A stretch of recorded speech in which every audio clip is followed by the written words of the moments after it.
اعوذ باللہ من الشیطان اللعین الرجیم بسم اللہ الرحمن الرحیم۔ آج 28 رجب المرجب کا دن گزر کے 29 رجب المرجب کی شب رکھ چکی ہے۔ 28 رجب اس قدر اہم ترین دن تھا جب فرزند رسول صلی اللہ علیہ وآلہ وسلم، فرزند علی و فاطمہ سلام اللہ علیہ، حسین ابن علی اپنے اہل حرم کے ساتھ مدینہ چھوڑ رہے تھے، اور تاریخ بتاتی ہے کہ محلہ بنو ہاشم میں اس قدر ناکہ بندی کر دی گئی تھی کہ شہزادیاں سوار ہو رہی تھیں کہ کوئی نامحرم اس طرف آ نہ سکے۔ اس قدر پردے کا خیال تھا 28 رجب کو۔ عزیزوں، بس صرف اتنا سمجھ لیں، جب کوئی شخص کو یہ کہا جاتا ہے کہ آپ کو یہ گھر خالی کرنا ہے تو اس پہ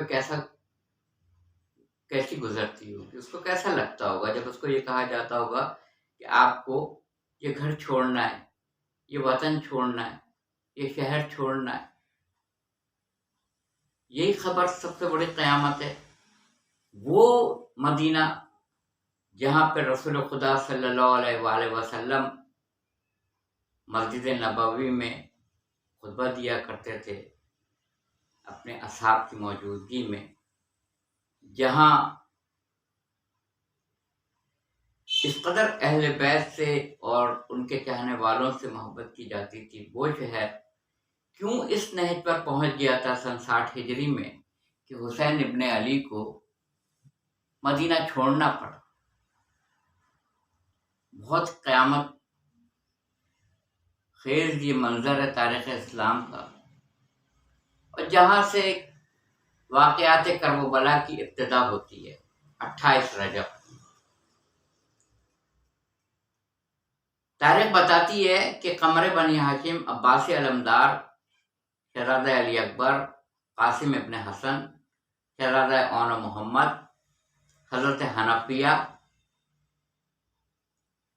اور جو اہل حرم کے افراد تھے، حضرت عبداللہ شہزادی زینب سلام اللہ علیہ کے شوہر، اور خود سید الشہداء حسین ابن علی علیہ السلام کی ذات گرامی نگرانی کر رہی تھی کہ شہزادیاں سوار ہو رہی تھی۔ تاریخ بتاتی ہے کہ ناقہ لا کے بٹھایا جاتا تھا اور اس پہ ایک ایک کر کے بیبیاں سوار ہوتی تھیں۔ کسی ناقے کے اوپر شہزادہ علی اکبر کی مادر گرامی شہزادی ام لیلہ کو سوار کیا گیا سلام اللہ علیہ کو۔ کسی ناقے کے اوپر شہزادہ علی اصغر کی مادر گرامی شہزادی ام رباب سلام اللہ علیہ کو سوار کیا گیا۔ کسی ناقے کے اوپر شہزادی فضہ سلام اللہ علیہ جو کنیز تھی آپ کی، ان کو سوار کیا گیا۔ یہ بہت ہی عجیب منظر ہے جس کو بیان کرنے میں زبان لڑکھڑا جائے گی، اس لیے کہ کسی کو گھر سے بے دخل کرنا اور اس کو وہ شہر چھوڑنا جہاں حسین ابن علی کے نانا کا روضہ مبارکہ تھا، جہاں جنت البقیع میں ان کی مادر گرامی بی بی فاطمہ الزہرا سلام اللہ علیہ کا مرقد تھا، جہاں ان کے بھائی امام حسن مجتبیٰ کا مرقد تھا۔ جنت البقیع کو چھوڑنا، روضہ رسول کو چھوڑنا آسان کام نہیں تھا عزیزو۔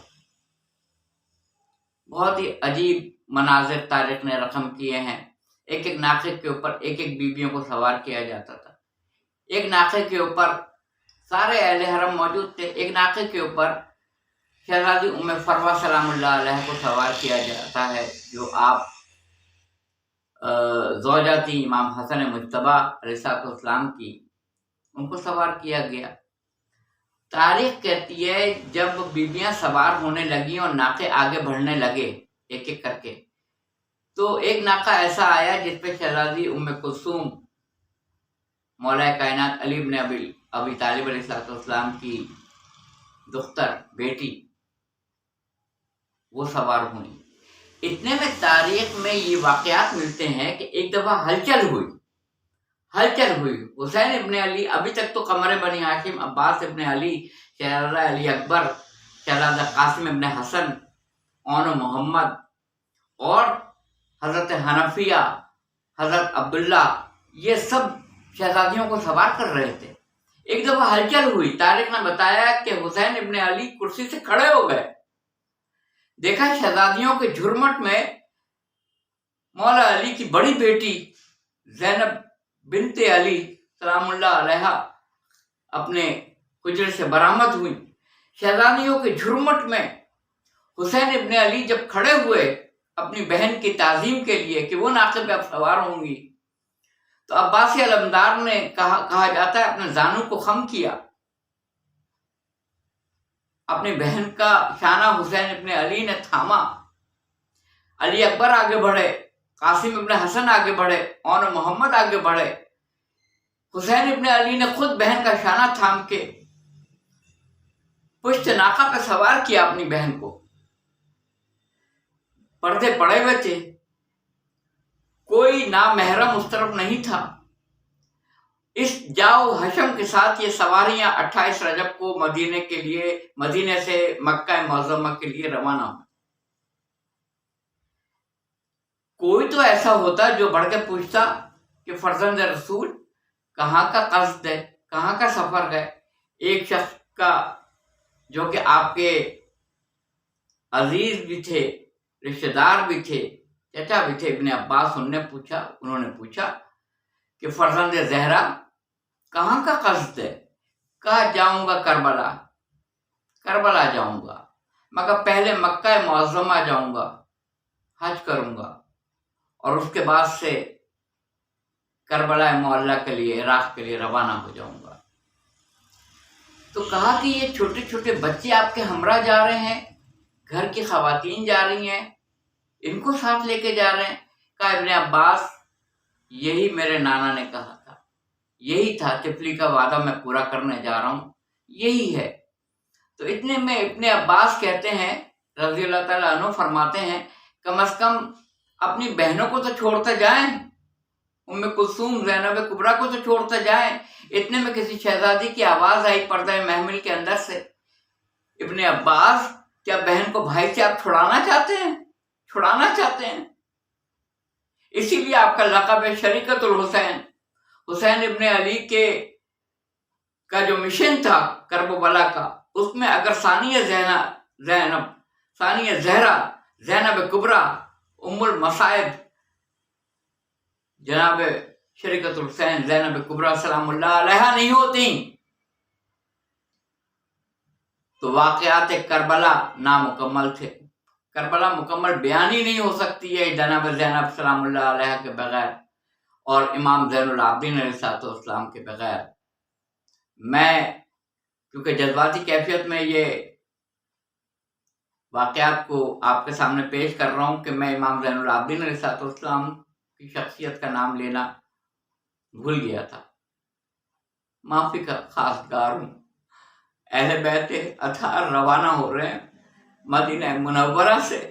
حسین ابن علی اہل حرم کے ساتھ روضہ رسول پر آئے، رسول اللہ جالیوں کو تھام لیا۔ تاریخ کہتی ہے کہ اتنا گریا کیا کہ آپ بے ہوش ہو گئے۔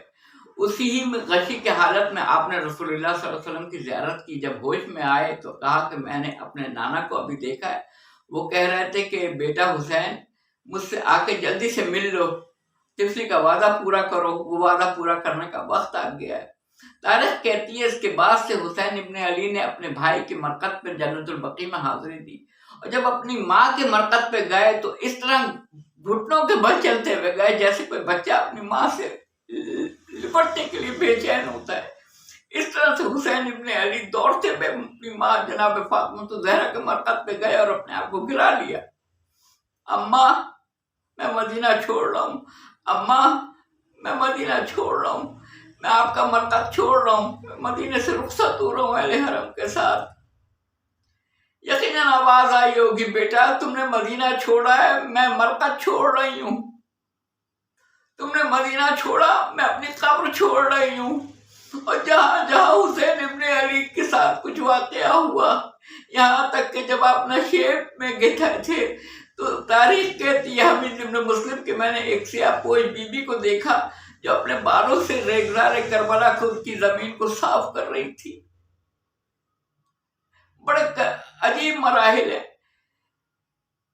طبری نے اس واقعے کو نقل کیا ہے کہ 28 رجب کو مولانا مدینہ چھوڑا، 3 یا 4 شعبان المعظم کو جو آپ کی ولادت کی تاریخ ہے، مکہ معظمہ میں پہنچے۔ چاہتے تھے کہ حج کریں، مگر حاجیوں کے بھیس میں شرپسندوں کو دیکھا اور شرپسندوں کو دیکھنے کے بعد سے حج کو عمرے سے تبدیل کیا۔ عباس علمدار نے خانہ کعبہ کی چھت پہ جا کے فصیح و بلیغ خطبہ دیا۔ حسین ابن علی کا مکہ معظمہ کو چھوڑنا، خانہ کعبہ کو چھوڑنا بالکل ایسے ہی ہے جیسے رحل پہ قرآن مجید ہو اور قرآن مجید اس پہ سے اٹھا لیا جائے۔ تو اس وقت 60 ہجری کا طواف لوگوں نے رحل کے گرد کیا تھا، کیونکہ کعبہ خود جا رہا تھا حسین ابن علی کے ساتھ کربلا معلی۔ حسین ابن علی نے کہا میں نہیں چاہتا ہوں کہ خوریزی ہو، عباس سفر کی تیاری شروع کرو۔ مولا نے 3 یا 4 شعبان کو آپ مکہ معظمہ پہنچے۔ شعبان، رمضان، شوال، ذیقعد، ذی الحج کی 8 کو حج کو عمرے سے بدلا اور وہاں سے کربلا کی طرف روانہ ہو گئے۔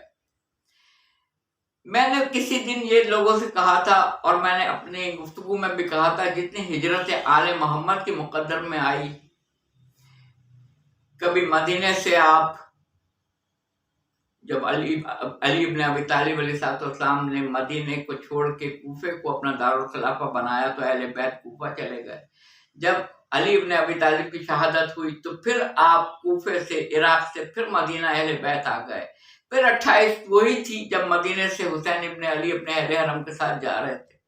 جب حسین ابن علی کی شہادت ہو گئی تو 11 محرم کو جب بیویوں کو سید سجاد امام زین العابدین علیہ السلام غشی کی حالت میں بیمار تھے، مگر 11 محرم کو تاریخ کہتی ہے اونٹ کی مہار جو ہوتی ہے وہ سید سجاد کے ہاتھ میں دی گئی۔ شہزادی زینب سلام اللہ علیہ نے ایک ایک بیوی کو ناقے پہ سوار کیا، مگر کس انداز میں کیا ہوگا؟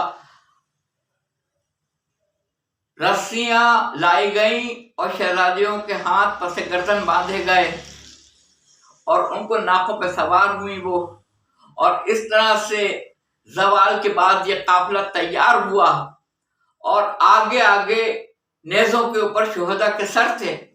کسی نے مقبری کی، کہا کہ ایک چھوٹا سا سر نظر نہیں آ رہا ہے اس میں سے، تو کسی نے بتایا کہ حسین ابن علی اصغر کی شہادت کے بعد پشت خیمہ پہ گئے تھے۔ نوک نیزہ سے ظالمین نے، لعنت اللہ علی قوم الظالمین، وہ پشت خیمہ کی زمین کو نوک نیزہ سے کھودنا شروع کیا اور ایک چھوٹا سا جسم برآمد کیا شہزادہ علی اصغر کا، اس کو تن سے سر کو جدا کیا۔ یہ حسین ابن علی کی فتح کا اعلان تھا کہ کچھ لوگوں نے امیر شام کے خلاف خروج کیا ہے، تو لوگ پوچھتے نا کہ خروج کرنے والوں میں یہ ایک چھوٹا سا سر کس کا ہے؟